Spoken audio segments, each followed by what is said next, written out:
Hello everyone. आज हम लोग नया टॉपिक स्टार्ट करने जा रहे हैं। जो टॉपिक है इकोनॉमिक्स ऑफ स्केल मीन्स पैमाने पर उत्पादन करने पर मितव्ययिता।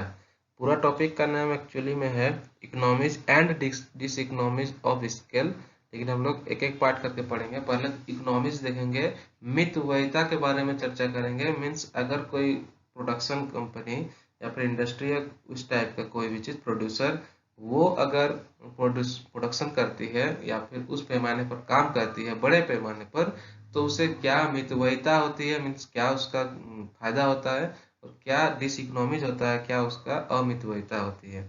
आगे बढ़ते हैं हम अपने लेक्चर।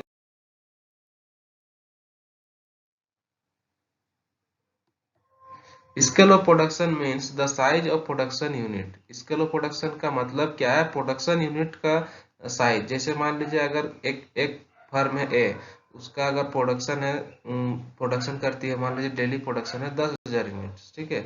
और एक है फर्म बी या इंडस्ट्री बी समझ लीजिए, वो प्रोडक्शन करती है 20,000 यूनिट्स, 20,000 यूनिट्स। तो ये स्केल ऑफ प्रोडक्शन क्या दर्शाता है? ये जो साइज है, आउटपुट का साइज को ही स्केल ऑफ प्रोडक्शन कहा जाता है, ठीक है। It refers to the amount of factors used, the quantities of products produced, and the techniques of production adopted by producer। ये पूरा का पूरा क्या शामिल होता है इसमें कि क्या क्या फैक्टर्स यूज हुआ है, मीन्स क्या इनपुट आप यूज कर रहे हैं, है ना, क्या फैक्टर यूज कर रहे हैं। फिर क्वांटिटी ऑफ प्रोडक्ट्स प्रोड्यूस, क्या कितना क्वांटिटी आप आउटपुट कर रहे हैं वो, तथा जितने भी टाइप का आप टेक्निक यूज कर रहे हैं प्रोडक्शन के लिए, जो भी टेक्निक्स का यूज कर रहे हैं, वो सारे को मिला के हमारा क्या बनता है? Scale of production. क्योंकि इन सारे को मिलाइएगा तभी आपको आउटपुट, आपके फर्म का साइज के बारे में पता चलेगा। तो जैसे जैसे प्रोडक्शन बढ़ता है ना, जैसे जैसे आउटपुट बढ़ता है, प्रोडक्शन बढ़ता है, तो क्या होता है? ये जो इनपुट्स वगैरह है वो भी बढ़ाना पड़ता है, फैक्टर्स इनपुट है ना, ये भी बढ़ाना पड़ेगा, तभी प्रोडक्शन बढ़ेगा। और प्रोडक्शन बढ़ने के साथ ही आपका क्या बढ़ेगा? Scale of production. आपका जो उत्पादन है उसका पैमाना भी बढ़ते जाएगा। तो यही है स्केल ऑफ प्रोडक्शन। हम लोग रिटर्न टू स्केल चैप्टर पढ़े हैं ना, उसी में स्केल के बारे में डिस्कस किया है।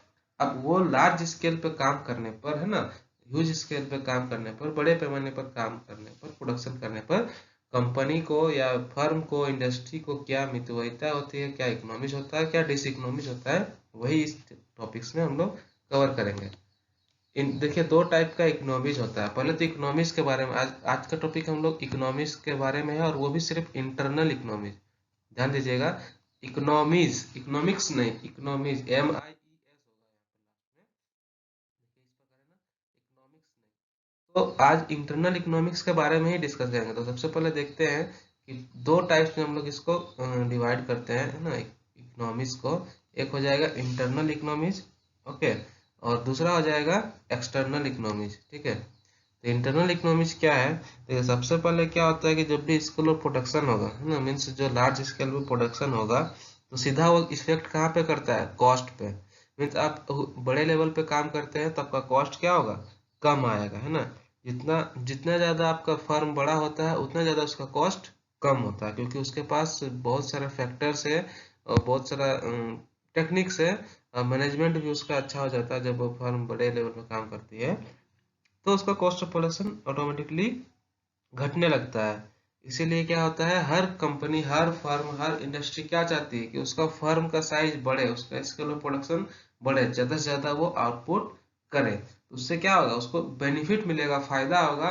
किस चीज़ का? ये इकोनॉमिक्स का। तो सबसे पहले तो मार्शल ने ये किया था क्लियर कि दो टाइप के इकोनॉमिक्स होते हैं, एक इंटरनल, एक एक्सटर्नल। इंटरनल इकोनॉमिक्स क्या है? In which the cost per unit depends upon the size of the firm. Internal economics मतलब आंतरिक मितव्ययिता, जो अंदर से आपको फायदा क्या होता है, मतलब आपके फर्म के अंदर क्या से क्या फायदा होता है कि आपका जो साइज है, फर्म का साइज है, वो डिसाइड करता है आपका कॉस्ट पर यूनिट प्रोडक्शन का, है ना। ये हो गया इंटरनल इकोनॉमिक्स। एक्सटर्नल इकोनॉमिक्स क्या हो गया? जहां पर कॉस्ट पर यूनिट आपके फर्म के साइज पर नहीं बल्कि आपके इंडस्ट्री पर डिपेंड करता है।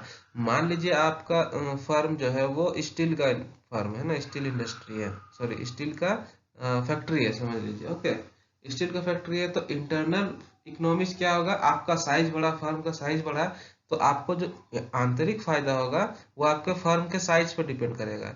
लेकिन ये जो cost per unit external economies है वो आपके फर्म के साइज पे नहीं बल्कि आप किस पे डिपेंड करेगा, पूरे स्टील इंडस्ट्रीज पे। मान लीजिए स्टील इंडस्ट्रीज पे कुछ नया रूल आया, रेगुलेशन आया, जो फैक्टर्स आप कंट्रोल नहीं कर सकते, इतना जान लीजिए। कभी भी इंटरनल किसी भी फैक्टर्स में इंटरनल एक्सटर्नल की बात की जाती है तो इंटरनल इकोनॉमीज मीन्स जो आप कंट्रोल कर सकते हैं, एक्सटर्नल इकोनॉमी जो आप कंट्रोल नहीं कर सकते, आपके कंट्रोल से बाहर है। सबसे पहले हम देखेंगे कि इंटरनल इकोनॉमीज क्या है। आज हम लोग इंटरनल इकोनॉमीज के बारे में ही डिस्कस करेंगे। अब यहाँ पे देखते हैं कि इंटरनल इकोनॉमीज क्या होता है। मीन्स आंतरिक मितव्ययिता है, उनके क्या क्या घटक हैं या फिर क्या क्या रीजन्स है, फैक्टर्स हैं, और इंटरनल क्यों कहते हैं वो हम लोग चेक करेंगे। These economies are called internal as they are peculiar to the individual firm which enlarges its scale of production. Internal इसलिए कहा जाता है, आंतरिक इसे इसलिए कहा जाता है क्योंकि ये उसी फर्म के पे डिपेंड करता है, उसी फर्म पे आधार होता है जिस फर्म के लिए आप स्टडी कर रहे हैं, पढ़ रहे हैं या फिर ये फायदा दे रहा है। which enlarges its scale of production means जो फर्म अपना प्रोडक्शन बढ़ाएगा, स्केल ऑफ प्रोडक्शन इंक्रीज करेगा, उसे इस प्रकार की इकोनॉमिक मितव्ययिता का फायदा होगा। ओके, तो इसे हम लोग क्या कहेंगे, इंटरनल कहेंगे ना, internal economies. These economies are not enjoyed by all the firms in common. It should be carefully noted that the internal economies are simply due to increase in the scale of production. ये सारे firm जितना भी उस type के firm है, जैसे अभी example देते हैं हम लोग, मान लेते हैं एक स्टील इंडस्ट्री फैक्ट्री है ए, है ना, स्टील का फर्म है, फैक्ट्री है ए, वो अपना अगर प्रोडक्शन बढ़ाती है, स्केल ऑफ प्रोडक्शन बढ़ाती है, तो इसके बढ़ाने के वजह से बी सी डी या कुछ इसके अलावा जितने भी फैक्ट्रीज है, फर्म है, उस पर कोई इफेक्ट नहीं पड़ेगा, उस पर बाकी पे कोई इफेक्ट नहीं पड़ेगा। हाँ, फायदा किसको होगा, इसी को होगा, जो फर्म अपना स्केल ऑफ प्रोडक्शन बढ़ा रही है उसी को फायदा होगा। तो वैसा फायदा क्या है, internal economies. It should be carefully noted that the internal economies are simply due to increase in the scale of production. In means internal economics कब आएगा, जब स्केल ऑफ प्रोडक्शन बढ़ेगा, है ना। जब आप स्केल ऑफ प्रोडक्शन बढ़ाते हैं अपने फर्म का तो क्या होगा, इंटरनल इकोनॉमीज बन जाएगा आपका। तो इंटरनल इकोनॉमीज वही क्या है, जो फर्म स्पेसिफिक होता है, मीन्स जैसा फर्म है उसी को फायदा होगा, जो फर्म अपना प्रोडक्शन बढ़ा रही है उसी को फायदा होगा, दूसरे को फायदा नहीं होगा, है ना। और एक्सटर्नल इसका अपोजिट होता है, जब हम लोग एक्सटर्नल डिस्कस करेंगे तब देखेंगे। ओके, तो एक प्रोफेसर कैनक्रॉस है ना, CAI, देखिए नाम बता दे रहे हैं, CAIRNCROSS, कैरन क्रॉस, हम स्पेल कर दे रहे हैं, यहाँ लिख नहीं हो रहा तो CAIRNCROSS। प्रोफेसर कैरन क्रॉस ने कुछ पॉइंट्स दिए थे ना कि इंटरनल इकोनॉमीज क्या क्या हो सकते हैं, क्या क्या फर्म में आ सकते हैं वो। The following are the some important aspects of internal economies. तो पहला क्या है कि they arise within और inside a firm। ऐसा फायदा क्या होता है जो फर्म के अंदर ही होते हैं। जैसे मान लीजिए आप प्रोडक्शन बढ़ाए, तो प्रोडक्शन बढ़ाए तो क्या होगा, प्रॉफिट भी आपका बढ़ेगा या फिर आपका सेल्स भी बढ़ेगा, है ना, या कॉस्ट कम होगा। तो ये सारा फायदा किसी होगा, आपको, आप ही को होगा, उसी फर्म को होगा जो फर्म अपना स्केल ऑफ प्रोडक्शन बढ़ाएगा। जैसा कि हम लोग अभी कॉस्ट ऑफ प्रोडक्शन पढ़ रहे थे ना, अगर कॉस्ट हम लोग प्रोडक्शन इंक्रीज करेंगे, आउटपुट ज़्यादा से ज़्यादा करेंगे तो हमारा कॉस्ट कम आएगा, एवरेज कॉस्ट वगैरह कम आएगा। तो ये सारा फायदा किसको होगा, जो प्रोडक्शन बढ़ाएगी, मीन्स उसी फर्म को फायदा होगा, किसी दूसरे फर्म को फायदा नहीं होगा। तो ये within inside a firm, उसी फर्म के अंदर ये इकोनॉमीज फायदे होते हैं। They arise due to improvements in internal factors, ये इंटरनल फैक्टर्स के इम्प्रूवमेंट्स की वजह से होते हैं। जैसे अभी दिए ना, जैसे आप प्रोडक्शन बढ़ाते हैं तो उसके लिए क्या चाहिए, आप इम्प्रूव करेंगे अपने फैक्टर्स को, मीन्स लेबर अच्छा लगाइएगा या फिर रॉ मटेरियल्स ज़्यादा से ज़्यादा डिमांड कीजिएगा सब। और उसके बाद इनपुट में क्या चेंज कीजिएगा, आप जो टेक्नोलॉजी यूज करते हैं प्रोडक्शन में भी वो टेक्नोलॉजी में इम्प्रूव करें, क्योंकि आपको प्रोडक्शन बढ़ाना ना। तो ये कब होता है इंटरनल इकोनॉमी, जब आप इंटरनल फैक्टर्स में इम्प्रूवमेंट करते हैं। They arise due to specific efforts of one firm। ये उन्हीं को होगा जो इसके लिए चर्चा करेंगे। इसको एग्जाम्पल लेते हैं, जैसे आप लोग स्टूडेंट है ना, आप लोग दो दोस्त है, ए और बी दो दोस्त है। अब आप दोनों का सब्जेक्ट सेम है मान लेते हैं ना, इसी प्रकार से जैसे फर्म का इंडस्ट्री सेम है, इसलिए आप लोग का सब्जेक्ट सेम है। तो क्या होगा, ये जितना पढ़ रहा है ना, और आपका दोस्त जो है, ठीक है, आप ए है और आपका दोस्त है बी, ए जितना पढ़ाई कर रहा है, जितना मेहनत कर रहा है, तो उसी उसका एफर्ट से उसी को फायदा होगा, वो एग्जाम में अच्छे से प्रिपेयर बैठ सकता है, अच्छे से अपियर हो सकता है। लेकिन वही चीज है कि ए को जो फायदा हुआ उसके मेहनत से, बी को फायदा होगा क्या, है ना, नहीं होगा। ठीक है, क्योंकि सारा एफर्ट्स किसने लगाया है, ए ने लगाया, क्योंकि वो अकेले पढ़ा, अपने तैयारी किया, सारा कुछ एफर्ट्स लगाया। तो इसी प्रकार से इंटरनल इकोनॉमीज है, तो कि जो एफर्ट लगाएगा, जो अपने फैक्टर ऑफ प्रोडक्शन या फिर स्केल ऑफ प्रोडक्शन को इंक्रीज करेगा, तो फायदा किसको होगा, उसी को होगा जो उस पर मेहनत करेगा, किसी दूसरे फर्म को, दूसरे इंडस्ट्री को नहीं होगा। They are particular to a firm and enjoyed by only one firm। इसी प्रकार से इसमें समझिए ना, अगर ए पढ़ाई किया है, आप अच्छे से पढ़ाई किए हैं, तो सारा फायदा आप ही को होगा, उसको फायदा नहीं होगा दूसरे को। हाँ, अब होता है एग्जाम में आप उसको ही मतलब बता सकते हैं, अलग बात है, पहले उसको पढ़ा सकते हैं, वो अलग बात है, लेकिन उसके लिए आप कुछ एफर्ट नहीं किए, सिर्फ अपने पे एफर्ट किए, तो फायदा किसको होगा, सिर्फ आप ही को होगा।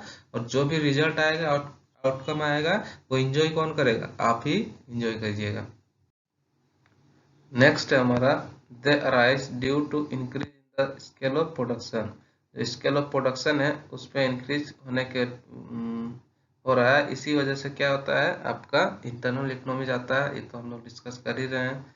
फिर next, they are dependent on the size of the firm, मतलब जितना बड़े फर्म होंगे उतना उसको फायदा होगा इंटरनल इकोनॉमीज का। मीन छोटा फर्म है तो कम उसको इकोनॉमीज होगा, कम फायदा होगा, कम मितव्ययिता होगी। या फिर अगर फर्म और बड़ा है, उसका साइज और बढ़ रहा है, तो इकोनॉमीज उसके लिए ज्यादा होगा। Okay, they can be effectively control by the management of A firm.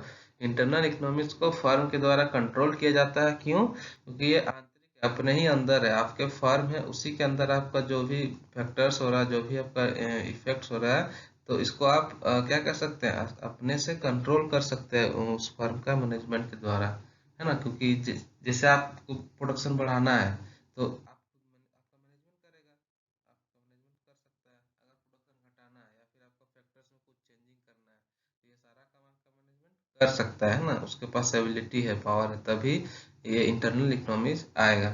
और लास्ट है, they are called the business secrets. मतलब ये बिजनेस सीक्रेट है, मीन्स आपका फर्म जो है, वो आप किस तरीका से अपना जैसे कंपटीशन होता है ना सारे फर्म में, तो आपका फर्म किस प्रकार से ग्रो कर रहा है, आप दूसरे को नहीं बताना चाहते हैं, तो ये बिजनेस सीक्रेट्स के रूप में इसे माना जाता है। ओके, नेक्स्ट,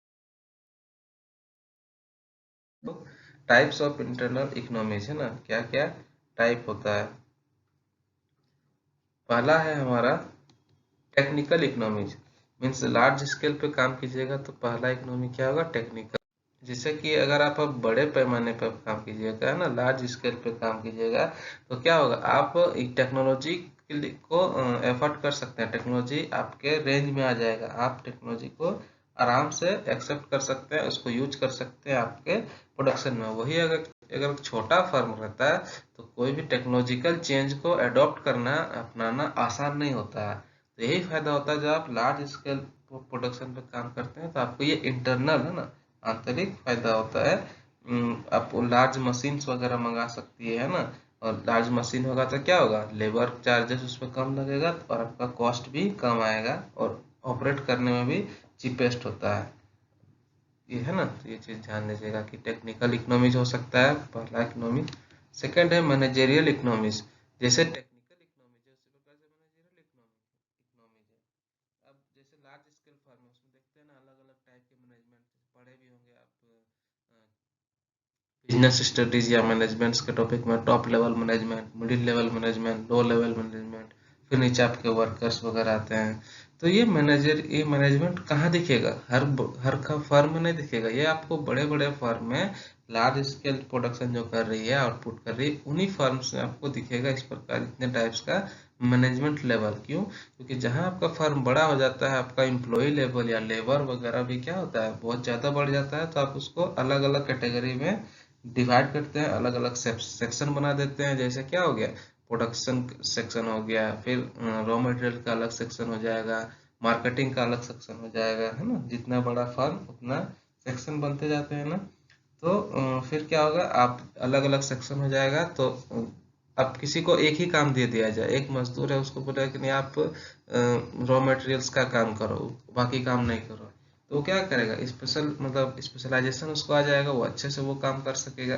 तो ये मैनेजरियल इकोनॉमीज होता है जब आपका फर्म बड़े पैमाने पे काम करती है और कॉस्ट ऑफ प्रोडक्शन इसके वजह से डाउन होना शुरू होता है।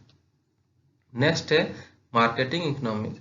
मार्केटिंग इकोनॉमीज क्या है कि जैसे जैसे बड़ा फर्म बड़ा होता है, मान लीजिए आपको रॉ मटेरियल चाहिए। पहले रॉ मटेरियल अगर आप 10 kg खरीदते थे, मान लेते हैं पहले अगर रॉ मटेरियल आप 10 kg खरीदते थे, और अगर आप वही रॉ मटेरियल अगर उसी सप्लायर से आप 100 kg में खरीदते हैं, तो आप खुद सोचिए 10 kg में जो आपको रेट लगता था, जो रेट लगाता था सप्लायर, अभी 1000 kg में उतने लगाएगा नहीं, आपको कुछ तो डिस्काउंट मिलेगा क्योंकि आप बल्क में रॉ मटेरियल परचेज कर रहे हैं। तो जैसे ही आप बड़े पैमाने पे काम करते हैं, स्केल ऑफ प्रोडक्शन बढ़ाते हैं, तो आपको रॉ मटेरियल भी ज़्यादा चाहिए।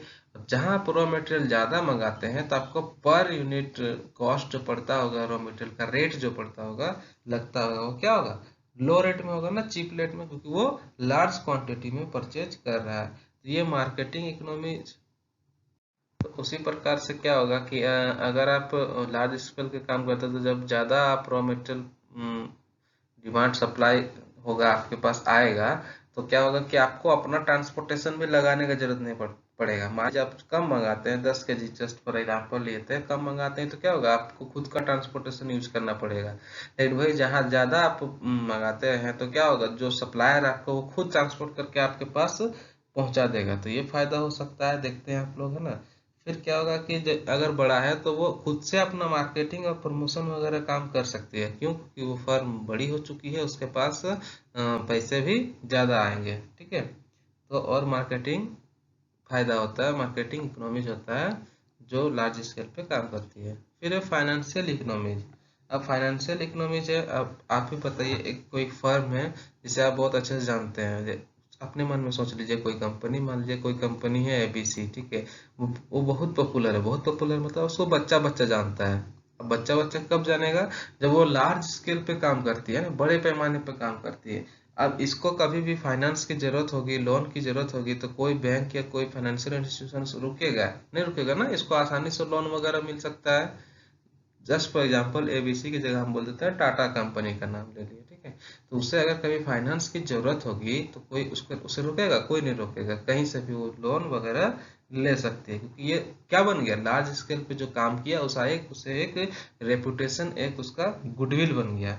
तो और जैसे आप वही इशू करेगी, आप ही पता है, टाटा अगर मान लीजिए अपना शेयर या फंड्स कैपिटल के लिए जो इशू करेगी, शेयर्स या डिवेंचर्स बॉन्ड्स, तो वो सब्सक्राइब होगा, ओवर सब्सक्राइब हो जाएगा, मीन्स लोग पब्लिक उसको खरीदने के लिए उतावले रहेंगे। क्यों? क्योंकि वो फर्म को फायदा क्या हुआ, वो अपने को बढ़ा के लार्ज स्केल पे ले गई है, तो ये उसी को फायदा होगा, किसी दूसरे कंपनी को नहीं फायदा होगा। कैसा फायदा? फाइनेंशियल इकोनॉमिक्स, मीन्स आसानी से इसे फाइनेंस कैपिटल मिल जाता है ऐसे कंपनीज को। Risk bearing economic. अब लार्ज स्केल है तो वो रिस्क भी आसानी से बियर कर सकती है। अब रिस्क कैसे ले सकती है? जैसे कुछ नया इम्प्रूवमेंट कर दिया, या फिर कुछ एक्सपेरिमेंट कर दिया अपने प्रोडक्ट पे, कुछ नया तरीका से बनाने लगे, तो वो इम्प्रूवमेंट या एक्सपेरिमेंट आसानी से कर सकती है इस प्रकार के फर्म। क्यों? क्योंकि वो रिस्क ले सकती है। जैसे मान लीजिए वो प्रोडक्शन है वो फेल हो गया, जो एक्सपेरिमेंट है वो अगर फेल हो गया, तो वो रिस्क ले सकती है अगर वो लार्ज स्केल पे काम कर रही है तो, ठीक है। क्योंकि क्या होगा, अब लार्ज स्केल पे काम कर रही है तो वो रिस्क किसी एक के पास नहीं होगा, कितने लोगों के पास हो गया, जितने सारे उसके शेयर होल्डर होंगे उतने सारे रिस्क क्या होगा, डिवाइड हो जाएगा, सबके पास चला जाएगा वो रिस्क, लॉस जिसे हम कह सकते हैं। तो क्यों ये लार्ज स्केल पे काम कर रहे तभी।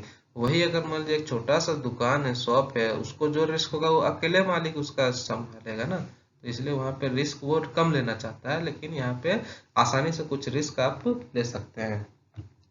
Economics of welfare. अब जैसे लार्ज स्केल पे काम करती है, आप दिमाग में एकदम विजुलाइज करने लग जाइए, है ना, समझा दे रहे हैं इसको। अगर लार्ज स्केल काम कर सकती है तो वेलफेयर का काम आसानी से कर सकती है वो फर्म। किस प्रकार का वेलफेयर? जैसे कैंटीन्स, याद कीजिए आप बड़े फैक्ट्रीज में, बड़े बड़े फर्म्स में कैंटीन देखते हैं, या फिर आप हाउसेस देखते हैं, जिसे आप कह सकते हैं क्या, क्वार्टर्स वगैरह, है ना, रहने के लिए। एजुकेशनल मेडिकल फैसिलिटीज देख सकते हैं, हॉस्पिटल्स वगैरह बनाया हुआ है हर ने। तो ये सारे कब कर सकते हैं? जब, और क्या, क्लब्स वगैरह भी देखे होंगे, या फिर स्पोर्ट्स के स्पोर्ट्स वगैरह का भी उनका इनिशिएटिव देखे होंगे आप। किसका? वो लार्ज स्केल प्रोडक्शन होने से फिर ये सारे फायदे होते हैं। तो ये कौन कर सकता है? जो लार्ज स्केल पे प्रोडक्शन करे, काम करे, वो वेलफेयर के बारे में भी सोच सकती है ना। ये सारा एक्सपेंसेस बहुत ज़्यादा होते हैं, ये नहीं कि आसानी से कोई सब्सिडाइज कैंटीन खोल दे या फिर एजुकेशनल या मेडिकल फैसिलिटीज दे दे, तो इस पे कॉस्ट आपका लगता है, ज़्यादा लगता है। लेकिन ये क्या करेगा? आपका फर्म ये कर सकता है, तभी तो क्या होगा, जो इम्प्लॉइज है, जो काम कर रहे हैं उस फर्म में, वो ये सारे चीज अपने ही एरिया में, जहाँ पे वर्क प्लेस है, वहीं पे ये सारा चीज मिलेगा। तो मतलब फ्री माइंडेड काम, जॉब वो कर सकते हैं, अपने वर्क को परफॉर्म कर सकते हैं। इसीलिए ये सारा फैसिलिटीज दिया जाता है। इकोनॉमीज ऑफ रिसर्च, अब सिंपल बात है, स्केल ऑफ प्रोडक्शन बढ़ गया, मीन्स आपका फर्म ग्रोथ कर रहा है, फर्म ग्रोथ कर रहा है, तो आपके पास कैपिटल फाइनेंस की कमी नहीं होगी। और जहाँ फाइनेंस की कमी नहीं होगी तो आप रिसर्च वगैरह भी कर सकते हैं, मन से नया नया एम्प्लॉय लगाए, उस पर ट्रेनिंग वगैरह किए, या फिर आप जो प्रोडक्शन में चेंज करना चाहते हैं, कुछ नया प्रोडक्शन टेक्नोलॉजी अपनाना चाहते हैं, टेक्निक्स वगैरह, तो वो नया इन तरीका अपनाने आप इन्वेंट करने लगेंगे। तो ये सारे उसी प्रॉपर्टी, वो सारे हमारे जो टेक्नोलॉजी अपनाए, वो किसका होगा? उसी फर्म का होगा ना, किसी दूसरे का तो नहीं होगा, क्योंकि किसी दूसरे को बोला जाएगा तो पेटेंट कॉपीराइट सुने होंगे, वो लग जाएगा, क्योंकि वो फर्म वो खुद किया। अभी आप वैक्सीन वगैरह में देख रहे हैं ना, अब जो मेडिकल कंपनी या मेडिकल एसोसिएशन जिस वैक्सीन को बना रही है, कोविड का वैक्सीन, तो वो क्या करेगी? वो किसी दूसरा नहीं बना सकता सो, क्यों? क्योंकि वो अपने रिसर्च से उसको बनाया हुआ है, उसमें पेटेंट या कॉपीराइट लगा रहता है। तो वो क्या होता है? खुद के मेहनत की वजह से है ना। तो यही चीज है कि इंटरनल इकोनॉमिक्स क्या है? खुद का जो आप इम्प्रूवमेंट कीजिएगा तो वो फायदा आपको अपने रिसर्च में भी होगा। Economies of the use of by product, by product means क्या होता है कि जो आप प्रोडक्ट बना रहे हैं उसका जो अवशेष जिसे कह सकते हैं, मीन्स जो सिंपल कहा जाए तो जो वेस्ट मटेरियल निकलता है, उसे भी यूज करने जानती है कौन? स्केल ऑफ प्रोडक्शन जो ज्यादा बड़े पैमाने पे काम कर सकती है। जैसे कि क्या है, पेपर मिल है, पेपर मिल जो पेपर बना दिया, पेपर बना के बाद जो उसका वेस्ट होगा, उस वेस्ट से ना, sorry, cotton mill, cotton mill का होगा ना, कॉटन मिल, जैसे कॉटन से बना लिया अपना कपड़ा या धागा बना लिया, उसका जो वेस्ट बचेगा ना, उससे पेपर बन जाता है, ध्यान दीजिएगा। तो ये सारा चीज होता है। जैसे आप इसमें भी देखेंगे क्या कहते हैं, शुगर मिल में, वहां तो आप जैसे आप जानते हैं कि अगर शुगर केन है, गन्ना है, उससे चीनी भी बनता है, गुड़ भी बनता है। तो वही है कि अगर आप शुगर बना लिए तो फिर उससे क्या होगा, उसका फिर बाय प्रोडक्ट भी बना सकते हैं आप। तो ये कौन कर सकता है? जो लार्ज स्केल पे काम कर सकती है, वो अपना दिमाग, अपना रिसर्च लगा के उस बाय प्रोडक्ट को भी, वेस्ट मटेरियल को भी यूज कर सकती है ना। और लास्ट वो है क्या, economic on overhead charges. Overhead charges means क्या? जैसे अलग अलग हेडिंग, जैसे डिस्ट्रीब्यूशन का चार्ज, सेलिंग का चार्ज, प्रोडक्शन का चार्ज, अलग अलग हेडिंग पे जब आप चार्ज करते हैं, ओवर हेड चार्जेस होता है। तो ये अलग अलग ओवरहेड चार्जेस में क्या होगा, धीरे धीरे कमी आना शुरू होगा, क्योंकि आप बड़े पैमाने पे काम करती है। जैसे बिल वगैरह करना, या फिर इंटरेस्ट पेमेंट करना, कुछ कुछ चीज तो सेम है, जैसे रेंट वगैरह हो गया, वो तो आपका फिक्स कॉस्ट है, आप पढ़े हैं ना, कॉस्ट में बताए हैं। लेकिन आप ज्यादा लेवल पे काम करेगी कीजिएगा तो वो फिक्स कॉस्ट क्या होगा, पर यूनिट में कमी आएगी, उसका पर यूनिट में कमी आएगी। तो ये क्या होता है, लार्ज स्केल पे काम करने पे ये सारे टाइप्स है, मीन्स ये भी आपके फायदे है, समझ लीजिए इंटरनल इकोनॉमिक्स का। नेक्स्ट क्लास में हम लोग क्या देखेंगे, एक्सटर्नल इकोनॉमिक्स क्या होता है। मीन्स ऐसा इकोनॉमिक्स जो फर्म को बाहर से फायदा मिलता है, मीन्स उसके इंडस्ट्री का ग्रोथ हो गया। जैसे स्टील फर्म है, टाटा स्टील है जो स्टील फर्म है, लेकिन पूरा स्टील इंडस्ट्री जितने भी है हमारे इंडिया में, उसमें अगर ग्रोथ हो गया, कुछ अच्छा इंप्रूवमेंट हो गया, तो उसको, उसका इफेक्ट सारे स्टील फर्म पे क्या पड़ेगा, वो हम लोग पढ़ेंगे आगे नेक्स्ट क्लास में। Thank you.